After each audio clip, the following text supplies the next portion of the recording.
Hey everyone, today I'm going to show you how to build a support bot using Messenger AI. Let's get started.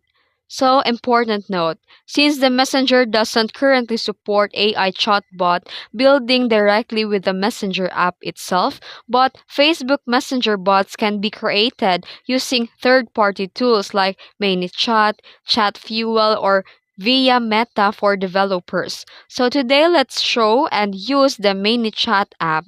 So let's get started. First, head over to ManyChat app and sign up using your Facebook account. And this will link your Facebook page directly to ManyChat.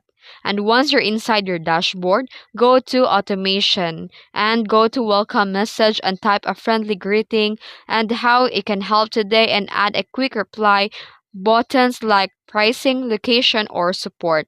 Now go to flows and start building a simple question and answer path. And if you want more advanced AI, you can connect ManyChat to ChatGPT or other AI APIs using third-party integration like Make or Zapier.